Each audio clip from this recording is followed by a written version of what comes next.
Hi, I'm Dave. This is the Cyderbaby pod, and today I'm talking to the Dollyrots. Hello. Hello, Hi. how's it going? Hi, I'm Kelly. I'm Lewis. Yeah, Oh. that is us.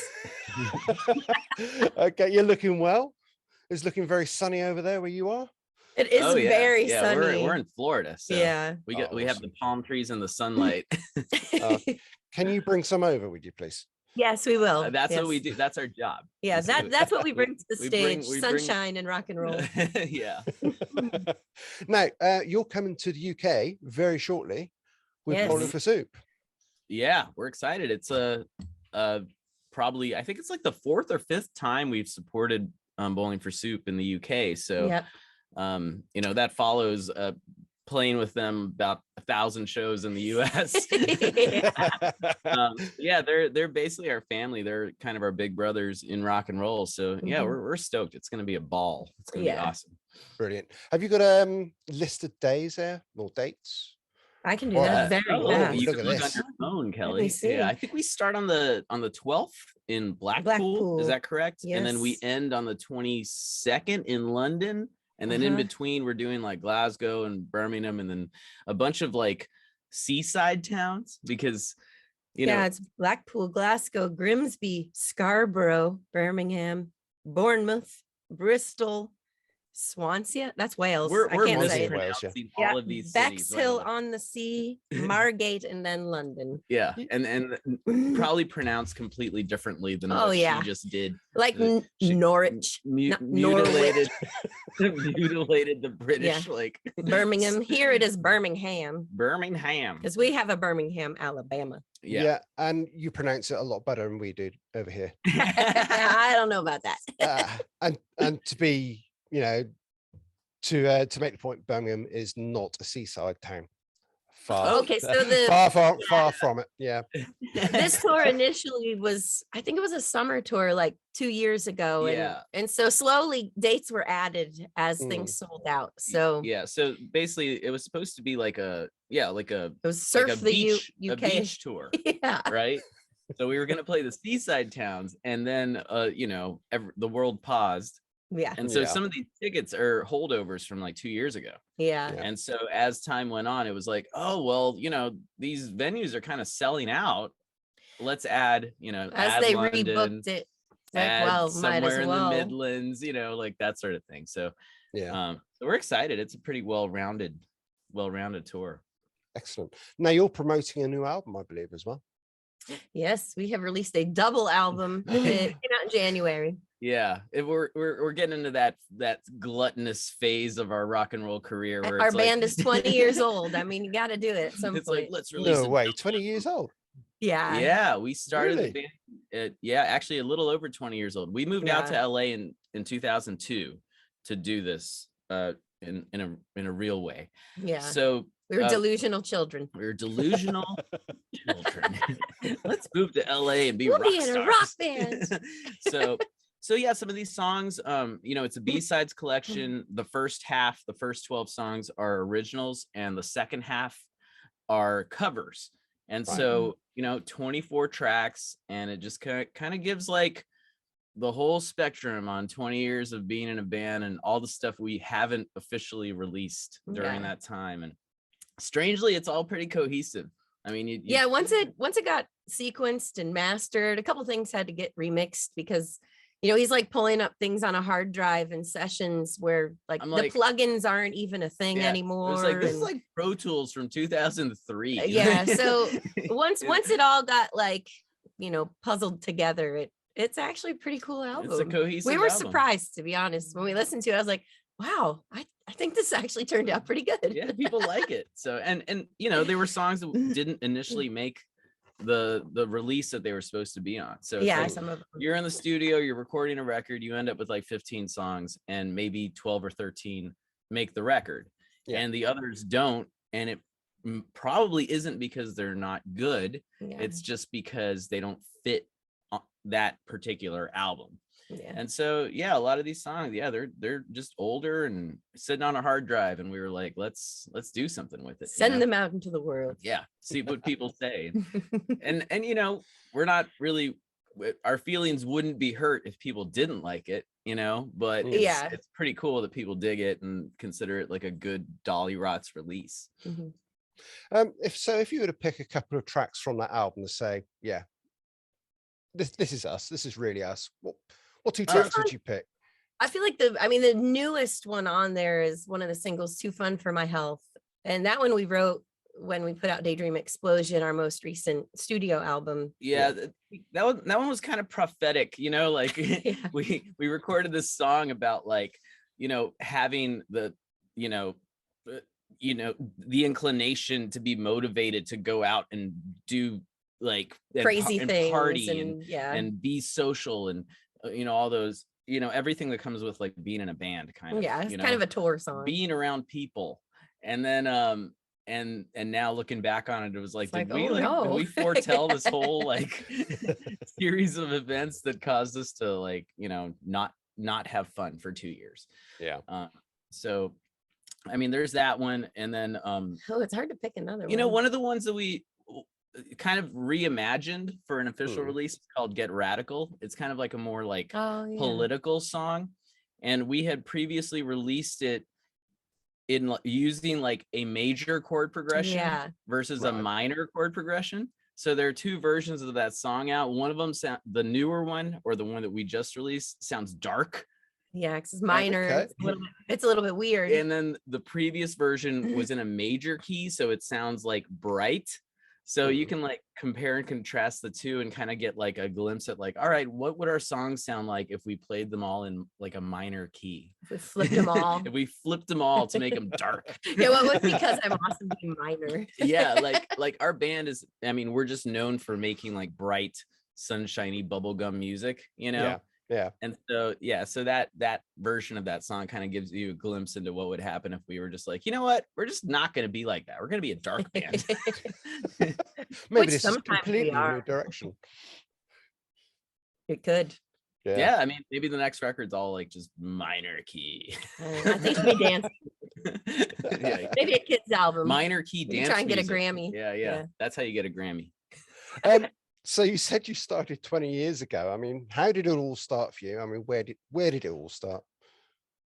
Well, really, it started in my bedroom when we were 16 years old, when Lewis started teaching me to play guitar. Yeah. So basically, we've known each other since we were 12. I mean, I fell in love with her when I was 12 years old, and then she wouldn't date me for like 4 years, and that was torture. And so when you're kids, that's an eternity. As happens. And so we've known each other since we were kids, and it was never really our intent to be in a band together. That just kind of happened by accident. But we went to college together. He was starting a band with some guys, and I was like, well, we were together at that point. I was like, I kind of know how this story susses out. If I'm not in the band, I'm just going to be his coat hanger on the side. I'm going to be bored. I know how to play. So I was like, do you think you guys will let me be in the band? And they're like, that'd be so cool, a chick in the band. Yeah, so Kelly started. And that's how it happened. I was on rhythm guitar and backing vocals. Yeah, she wasn't even the singer at the time. No. And I shouldn't have been. we didn't know how to music. No. And so it kind of developed. And at some point it was like, all right, we had to make a decision. Are we gonna be grown-ups and go to graduate school and or go get a job or whatever? Or the answer was no to grown-ups. Or are we going to move to Los Angeles and be in a punk band? And so we decided to give it a shot because when you're 21 years old or whatever, the world is, you feel like you can conquer anything. So it was a delusional plan that kind of over the years kind of worked out. So never really our intent to be like quote unquote professional musicians. No, like every time I write that down, I chuckle to myself. It's like when you check into like a doctor's appointment and it's like occupation. Yeah, you have it's to like, put like your insurance and your occupation. Yeah, I'm like guitarist. I'm like, I'm not a guitarist. Like, so we kind of like but we kind of followed each other, we were motivated by the idea that we don't want to let each other down. Yeah, I mean, there have been times when I was done, but he wasn't. And I think, in the reverse. And vice versa. But it's like, well, I can't quit music because then that would like totally bum Kelly out, and so that's kind of how it all Somehow came we've shoved together. each other through this whole time. Yeah. So, how many albums have you got to your name now? Woo. Well, so the latest one, this Mm. B-sides collection, Down the Rabbit Hole, is number 8 officially. 9. It's We keep doing it. okay, so Hold on. it's 8. You talk. I'm gonna It's confirm. 8 studio records, but then there's also an acoustic album that we did several Why years don't ago. you count that? It's official. It's not really official. I think it is. Okay, so there's 8 plus an acoustic album plus various splits and EPs. Like we've done 2 splits with Bowling for Soup. We've got an additional EP that we brought with us to the UK several years ago, and then singles, tons of singles. Like We also have a Christmas album, oh yeah, we have a Christmas and we album. have a live double album, a DVD and CD. Wait, maybe I didn't count that. See, you're not counting stuff. I know it. Yeah. It's good you've got a fact checker, isn't it? Really? Yeah. I'm like, no, it's only 5 albums. And she's like, Yeah, actually, it's 18 albums. I remember a lot of recording. We've got a lot of music out there, and it's kind of like, just because once you're 20-year-old band, and you've been consistently putting music out for that length of time, it just kind of accumulates. And so it's interesting trying to pick out like the set list, especially for a tour like this, where we're supporting. Man. So if we headline, we'll do like an hour 15, hour and a half, whatever. For a tour like this, it's like, how many I think we have songs 30 minutes. can you cram into a half hour? It's like a half hour of power. It's like, what do we play? And you're picking from like 200, 300 songs. Like, what are the top like 10? Pretty much we go to Google and pick the top 10 songs. Yeah, literally Google Dollyrots top songs. And it's like, I guess that's what it's gonna be. That's what the people want to hear. Okay, cool. So you barely got time to breathe then in that half-hour set. Oh yeah. No, we just slammed through it. Yeah, we we toured, like, I think the most touring we've done with another band is Bowling for Soup, followed by Buzzcocks. Yeah. And so sometimes when we have a show coming up, we'll be like, all right, this one's going to be a Bowling for Soup set, which means like I tell lots of jokes and we talk, and it's a very loose kind of thing. And then this tour, ironically, because we're with Bowling for Soup, this is going to be Buzzcocks set. It's going to be nothing like Pete Shelley. He would just be like, nostalgia. And yeah, they just go into the song. Yeah. He doesn't sit there and talk about life. We would just go straight in. Jokes. Yeah. So these will be, all music, less jokes. Yeah, we're gonna bang through it, but it'll be. I mean, it should be pretty powerful because you just kind of distill down the best elements. Only of the what best you of do. our songs. Yeah. I mean, none of like, oh, this one's Kelly's favorite. Nobody knows it. Yeah, we don't get to pick our favorites. This is like, we got to go out there and just really slam through it, and it's gonna be awesome. I'm very excited about it. Brilliant. So name the album again one more time for the viewers. Down the Rabbit Hole. And available on all streaming platforms. Oh yeah, it's available. Yeah. Actually, it's available. There's UK distribution, so you can even get it on Amazon overseas, and it should be in some of the brick and mortar stores too. Yep, and it's a We don't double have many album. of them. Yeah, here either. It's sad. It's so the first 12 songs are originals. The second disc, because we did discs, I mean, people still get discs, it's amazing.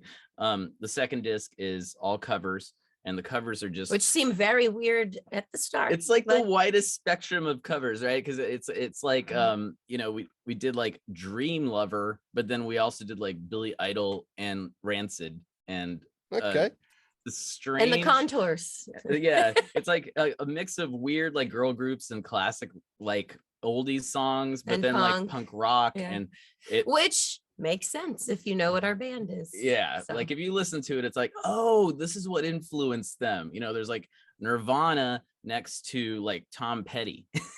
So who actually chose these songs on the cover side?